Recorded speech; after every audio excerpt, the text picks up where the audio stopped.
So I'm just going to introduce this for a brief moment, just so that you can see our one of our lovely sites. So I'm Michelle, I'm the volunteering manager at Kenwood, and I work for English Heritage. But I'm also joined by two other people who you will soon meet. And Ed and Sophie, I'll let you go first. So Ed, if you want to go through and then pass on to Sophie, because she's going to be telling us a bit about English Heritage before we go into a wider presentation around live interpretation using volunteers at our sites, and really just giving you a bit of a case study view, because it's really hard to capture what we do in a nutshell. So Ed, do you want to introduce yourself, and then we'll pass on to Sophie? Hi everybody, my name's Ed Welch and I look after the volunteers at Audley End, which is just south of Cambridge, Saffron Walden, and part of the English Heritage, one of the 400 sites. You Ed? Oh, the PowerPoint's disappeared now. That was intentional. I just wanted to show the lovely picture of Audley before we move into our polls. Perfect. So I'm Sophie. I work with the wonderful Ed and Michelle, and I am based in their national team. But before that, I used to be the territory volunteer manager in the north. So I've been with English Heritage since 2019. So I've seen it on a local level and also on a national level as well. Thank you. And so basically, like I said before, we're talking to you about live interpretation with volunteers at each one of our sites. Sophie's going to be talking about that from the perspective of when she was a volunteer manager in the north.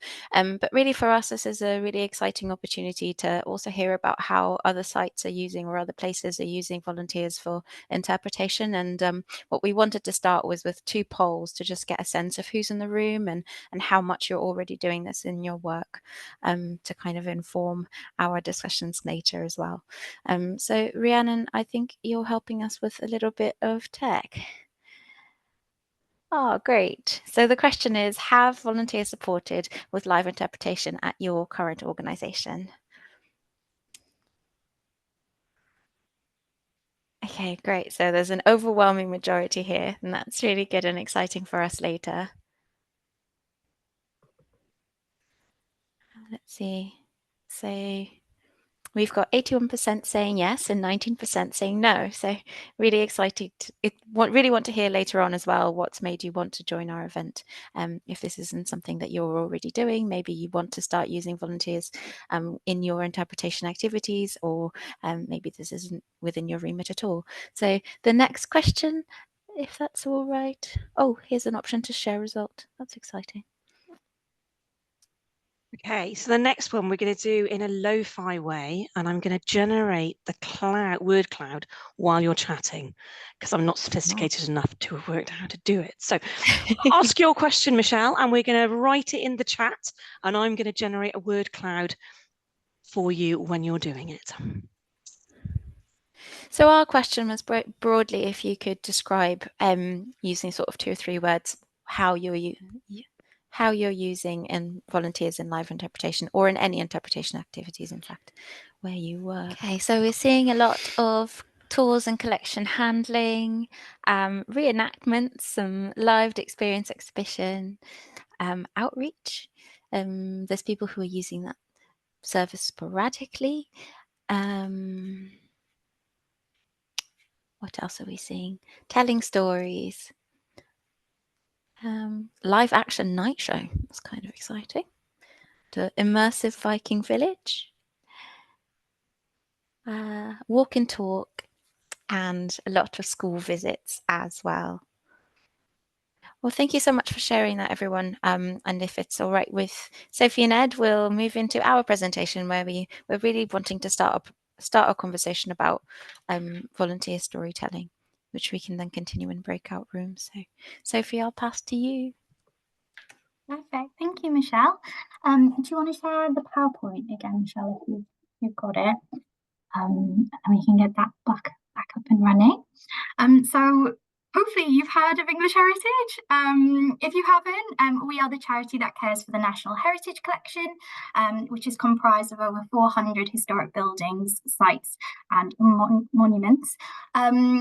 some of them you'll probably know. Many are internationally famous, so Stonehenge for one, part of Hadrian's Wall we care for, but also some of them are local treasures, which I think is probably the more exciting side of it.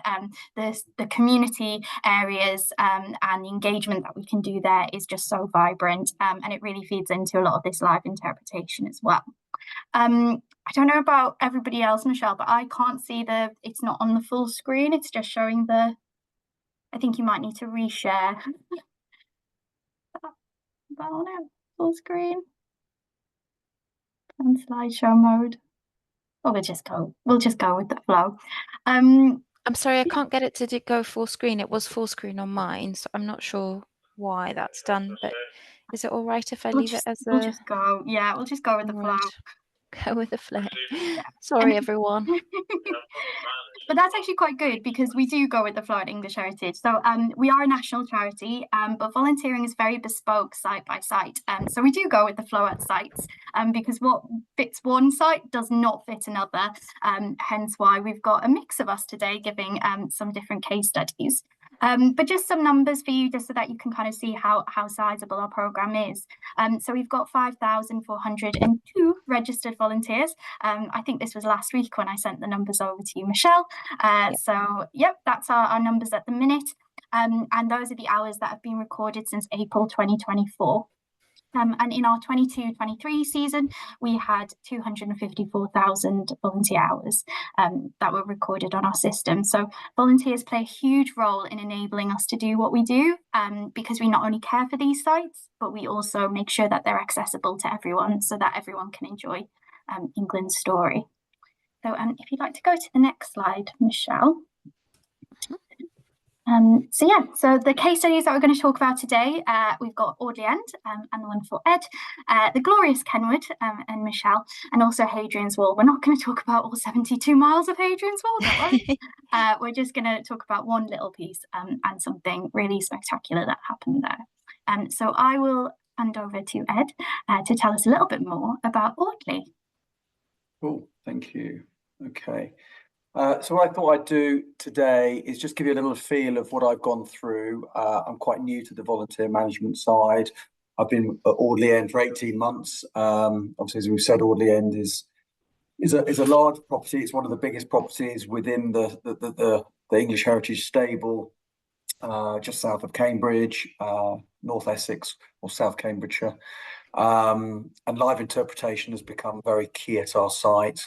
I think very much under the banner of bringing our site to life. I think for too long, sites have sort of sat there expecting people to come along, whereas now, actually, immersive and engagement are two very important things. So, just for over the next couple of minutes, I'll give you a sort of an understanding of what I've gone through. Sort of the 8 areas that we look at Audley End are garden and stables, which take care of themselves, run by the garden team and the stables, which is a sort of a historical story of how important the stables and the garden have been at site. But more recently, the 6 areas I've been looking at and looking to enhance and grow are very specific to the house, based with live interpretation. These have their specific stories or specific historical relevance and include the butler's pantry, an Adam room tour, a service wing tour, a Tonkin talk, which is more on paintings, and then specific house introductions, as well as an archives tour. Next slide, please.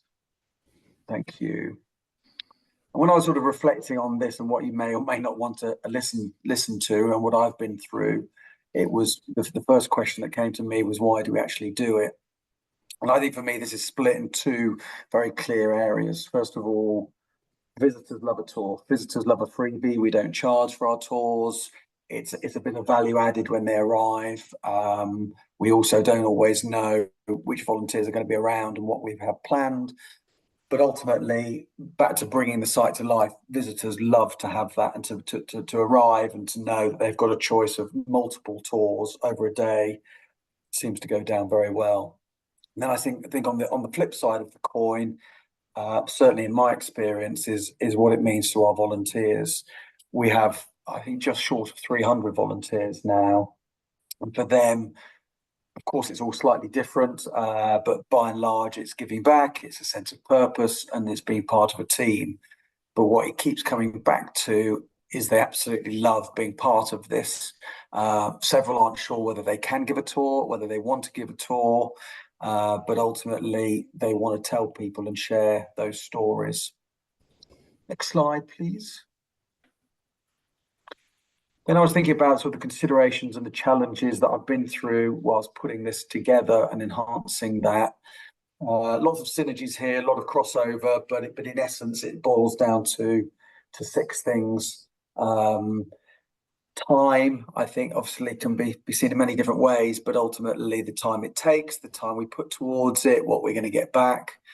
Consistency has been a very big one for us. We've had a lot of anxiety about consistency of tours and what one person does over somebody else. Do we have scripts? Some people learn differently to others, whether it be sort of a scaffolding bullet point, and then let people give their own view on how they present that. Very key, the next 2 areas, the planning and the recruitment. We did learn quite early on. We tried to jump in a bit too early and came a cropper.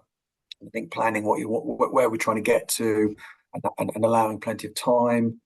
Recruitment, we've been fairly successful. We use the tours to get them up and running to then show the tours to the volunteers and to the staff, which acted as great recruitment tools. 90% of the time, the recruitment of the people doing the tours was from within the existing base rather than recruiting externally. Then available hours, making sure, again, linked in a little bit to the planning phase, where those hours are when we do it, make sure we don't have 16 tours on one day. And then last but not least, the challenges of training, which is linked into consistency, offering different people different support. And my last slide, please. And then what's really worked, really, I mean, a lot of this is common sense, but as we know, common sense isn't common. Identifying the needs, involve volunteers in the process, 2 really important things. It's amazing when I inherited a few processes where volunteers hadn't been spoken to, they hadn't been sat down, and what do you think? What should we do? How should we do it? I found it being very beneficial having volunteers involved in the process, as well as the feedback loop, which has made it a lot stronger.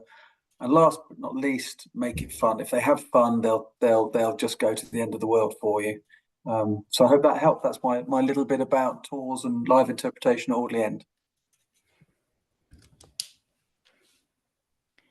Sophie, I think you're passing on to you to talk about Hadrian's Wall. I'm muted.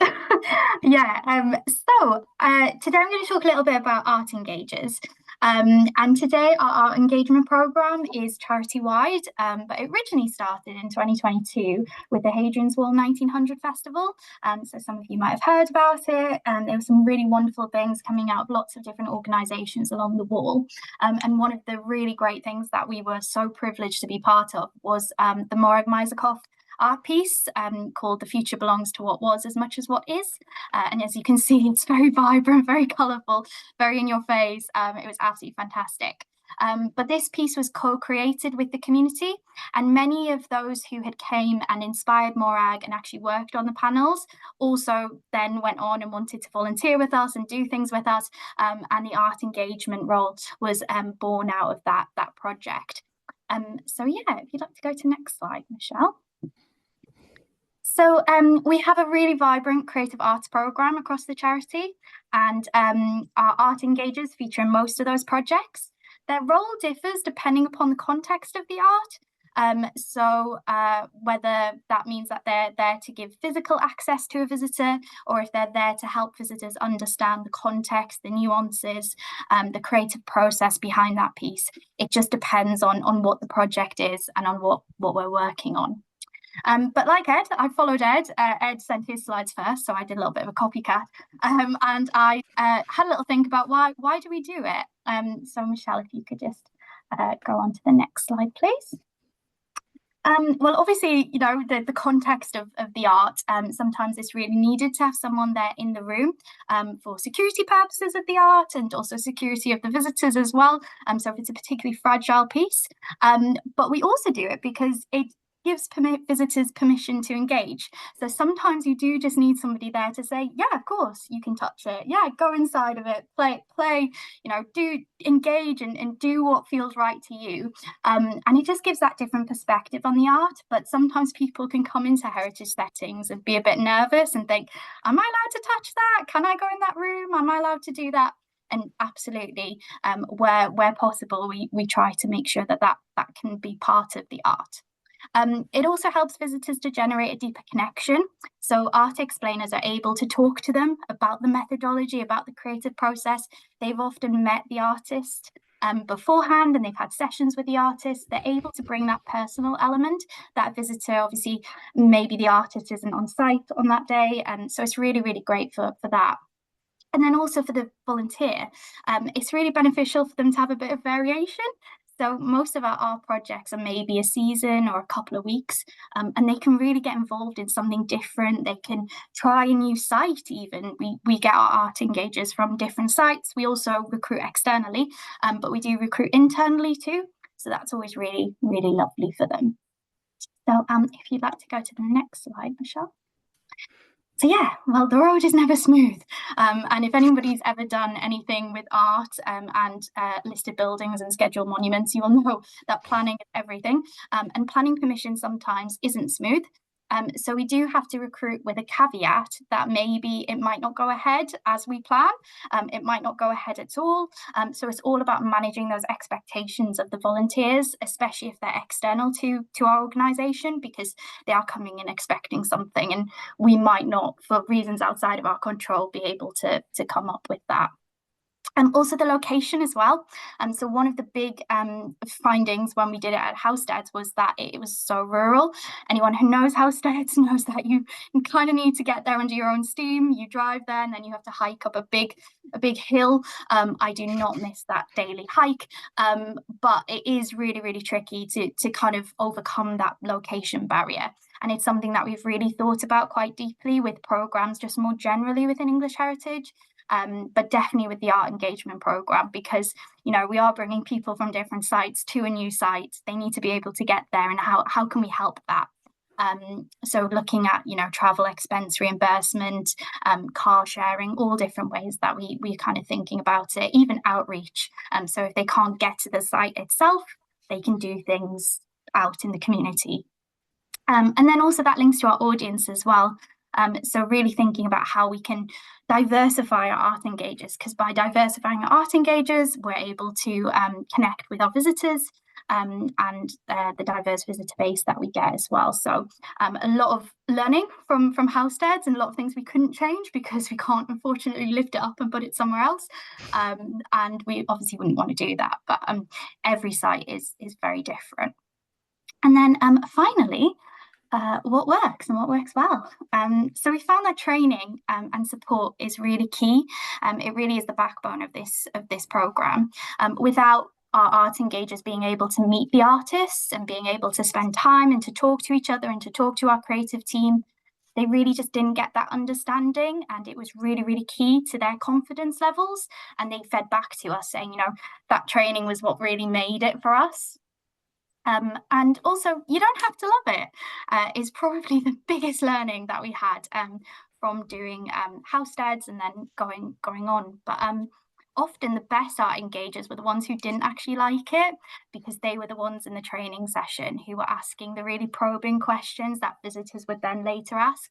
They were the ones that are able to kind of change their mindsets and see that different perspective and really challenge visitors' mindsets, because art is subjective. We don't need everybody to love it, but if we can understand it, if we can be able to challenge it, then that is obviously what we're looking to do. And one of the really lovely things that happened at the end of the Housesteads piece was a volunteer came to me and he said, I still don't like it, but I understand it, and that was all we can ask for. So yeah, that's really what works well, is that we don't have to love it to be part of it.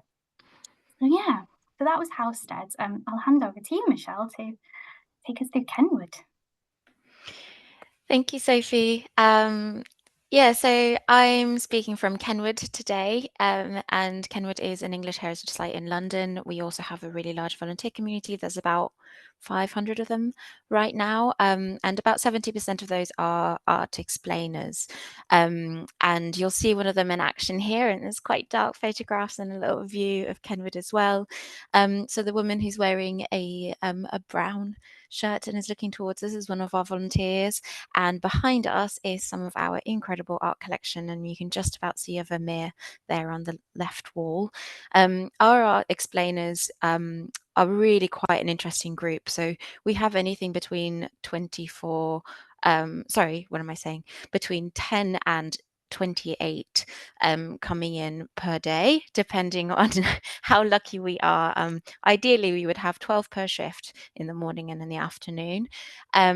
And they're really our first point of call with the visitors. And what's really interesting about our community is the length of time that they volunteer with us. So this year we had the pleasure of celebrating a 10-year anniversary for a program, and about 55 people have been with us since the outset, and are still here volunteering every single week.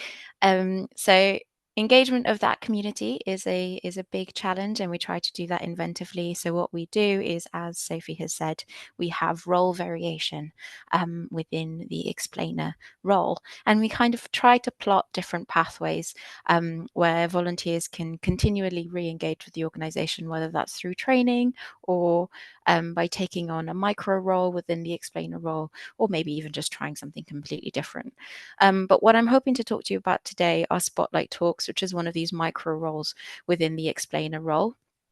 And what Spotlight Talks are is they are short talks lasting ideally 10 to 15 minutes, often more like 25, about a painting or an object in our collection, and they are developed and delivered by our volunteers. Um, they they are a really important way for us to offer flexible interpretation. If you can see the picture on the right there, that's a view into our beautiful Robert Adam library. But you'll notice that there's absolutely no interpretation on the walls. We offer very little in the way of explanatory text. So our volunteers are the people who are really making sure that visitors understand what they're looking at and have a space in which they can ask questions to deepen their knowledge as well. The Spotlight Talks give visitors a bit of an opportunity to hear an in-depth story and to build the story around the object, not just to focus on its material culture or the subject matter, but really thinking about who's made it, how those people connect to the story of London or to the story of Kenwood or to kind of art history in general. One of the things that's really special about Spotlight Talks for us is that it helps us to really center community voices and encourage conversations about pressing issues. So we are able to invite Spotlight Talks that are responding to current conversations. So I'll go into this a little bit more later, but that's been an avenue for us to offer new interpretation about temporary displays, or in response to kind of big questions like the climate crisis, etc. So we all love a structure. So why do it? For us, it's about a really dynamic visitor experience. So we have a lot of repeat visitors at Kenwood, people who come and see the Rembrandt or the Vermeer every single week. And if they come on a Tuesday or a Thursday or a Sunday, they can also expect to hear a Spotlight Talk about an object that they may never have thought to encounter. Now we have about 33 live Spotlight Talks at the minute, and each one of them focuses on a different object. And it's everything from somebody who's focused on a American Revolutionary bowl to a Spotlight Talk about the Rembrandt and the Vermeer. Or my favorite right now is about the pom-poms on the shoes of the William Larkham I think that's his name. The portraits up in the upper hall in the Suffolk collection. Forgive me, Louise, if you're hearing this and I've gotten the name of our important painter wrong.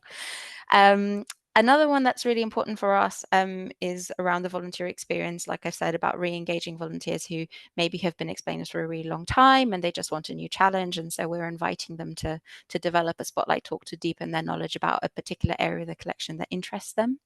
And then finally, it's quite a good avenue for delivering training around controversial topics. So inclusive language and EDI is hugely important for us.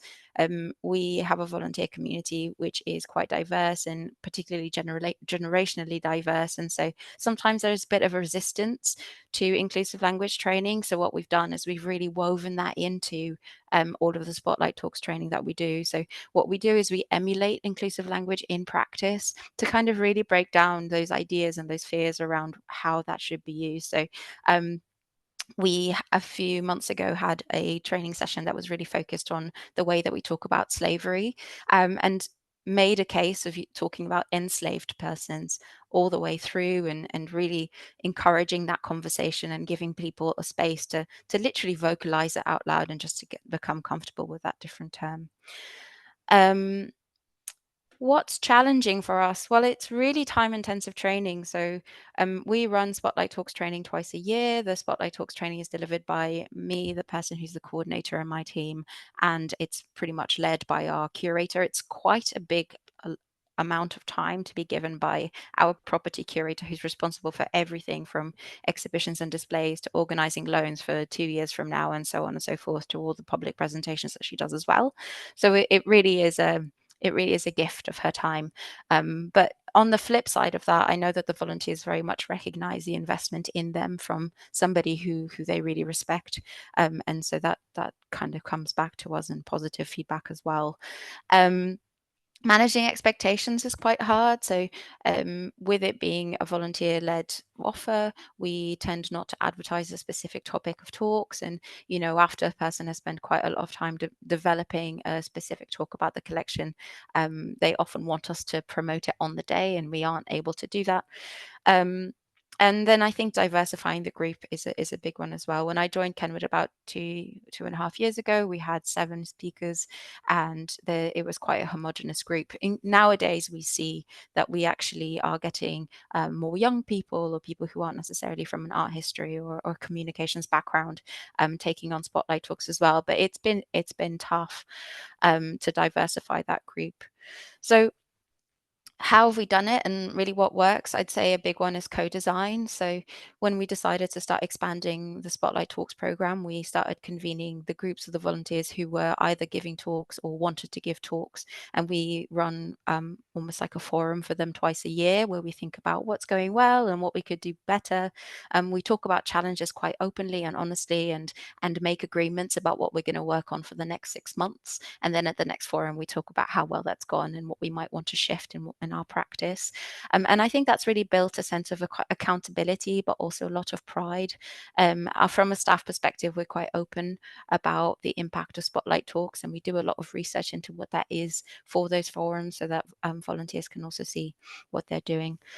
There's increasingly a blend of staff-led and peer-to-peer training. So when we started training volunteers and giving Spotlight Talks, it really was just a curator and myself. We split it up so that she would do the kind of research and development support, and then I would do the presentation skills. Nowadays, we have a lot more peer-to-peer training. I'm really, really proud to say that we've got a group of volunteers who self-led an initiative to bring new guides together so they could practice the talks with each other in groups.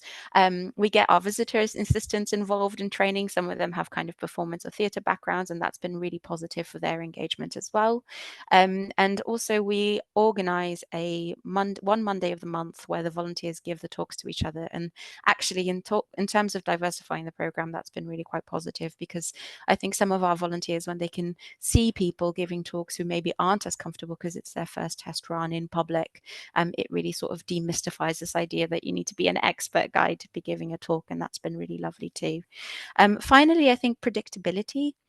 So like I said, we run the training twice a year, and people know when it's coming. It's autumn and the spring, and it gives volunteers something to work towards. But for me as a volunteer manager, it also gives me something to kind of pep talk towards. So if I can see that there's a person who might enjoy the experience, might benefit from it, or really wants to do it but is not so confident, then I can really kind of build up their confidence in advance, working on a 6-month timeline to developing a talk later.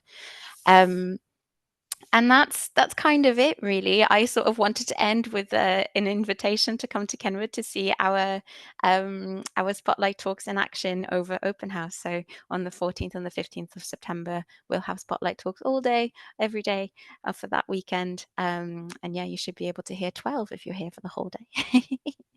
So that's it.